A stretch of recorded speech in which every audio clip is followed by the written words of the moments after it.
Hi, everybody. Welcome back to Dave's Math channel. I'm your host, David Tear, and this is my continuing feature on the Math Lovers book. And the last video I made on this series was on quantifiers, and I'm going to follow that up today by talking about negations of quantified statements. So last time I mentioned the two quantifiers for all and there exist, and I gave examples of sentences and predicate logic that use those. And today I'm going to give you actually three new rules of inference involving negations of quantified statements. And I'm going to start with just two. These are the two most basic ones. These are logical identities that tell you a way to transform a negation.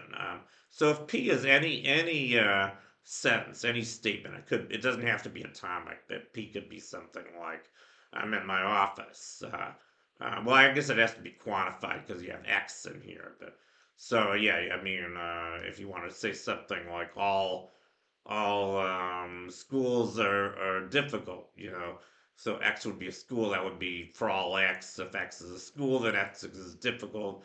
And if you negate that, it would just be it's not the case that for all X, if X is a school, if X is difficult. But then there's a rule for how to transform that in terms of existence, the existential quantifier. The way you do that is you kind of move the not from outside the for all, outside the universal quantifier, to inside the existential quantifier to say that it's not the case that all schools are difficult. It's the same way. It's the same thing as saying there exists a school that's not difficult.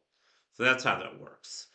And similarly, that's logical identity 17. Remember, I gave you 16 logical identities in propositional logic.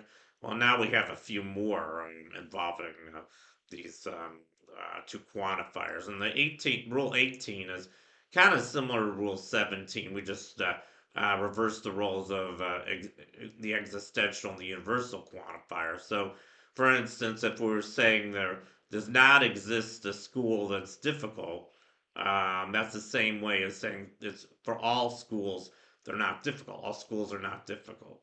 So I think you kind of see how that works. Anyway, those are the rules of inference. They're pretty obviously true, and we can use them just like we use the other. I mean, they're not rules of inference. I'm sorry, they're logical identities, but we can use them just like we use all the other logical identities and rules of inference when we're doing logical arguments. And I figure it's probably a good idea to give you an example. So let's start with the statement: all mathematicians are geniuses. We want to negate that. So the first thing we do when we have a sentence like this, we always want to transform that sentence into symbols in predicate logic. So to say that all mathematicians are geniuses, that's the same way as saying for all X, if X is a mathematician, then X is a genius. And this is how it looks with symbols. For all, that's the upside down A. We put X, that's the dummy variable. And then we say if X is a mathematician, then that is an if then. So we put the right arrow to indicate if then. So we say MX, which is X is a mathematician, implies X is a genius.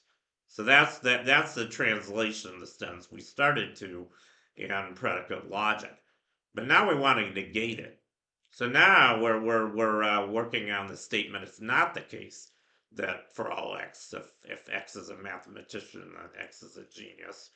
And now we want to simplify this by applying Rule 17, logical identity 17. So we just, we change the for all to exist, and we move the negation, the kind of weird looking not symbol to the right of the colon after there exists X. So then we have there exists X such that it's not the case that if X is a mathematician, then X is a genius. And we can still do some more work on this because now we've got this kind of ugly negated hypothetical on the right, and we can actually simplify that one. So there's a few steps we have to do. We can remember one of the identities, I think it was logical identity 13, said that if P then Q is logically equivalent to not P or Q, that's what we're using here. So I'm just replacing um, um, the M of X supplies G of X with not M of X or G of X because those are logically equivalent.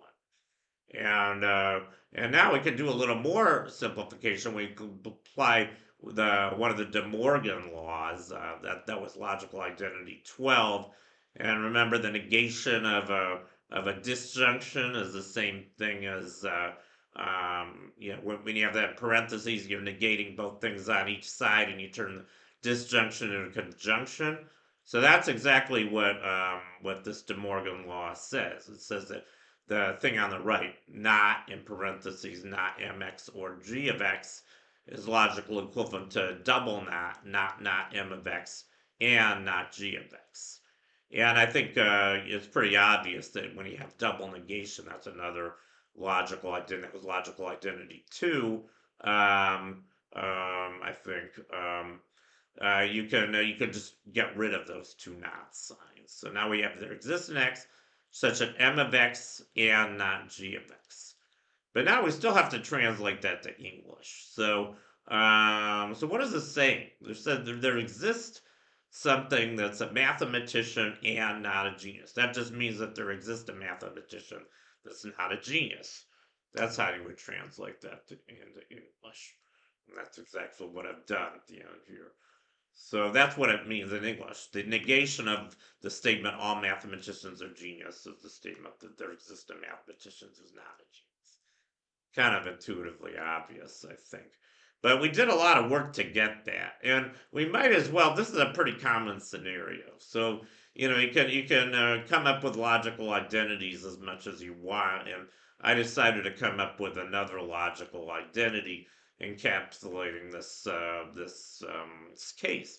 So by exactly the same argument, P didn't have to be X as a mathematician, and Q didn't have to be X as a genius. It could be anything. So what we just showed is that the negation of the statement for all x p then q is that is logical equivalent to there exists an x such as p and not q. So we can use that in one step if you like. So anyway, so now we have three logical identities involving quantifiers or negations of quantifiers, if you will. So anyway, that completes my video for today. Thank you for watching. Long live math, and I'll see you guys next time. Bye.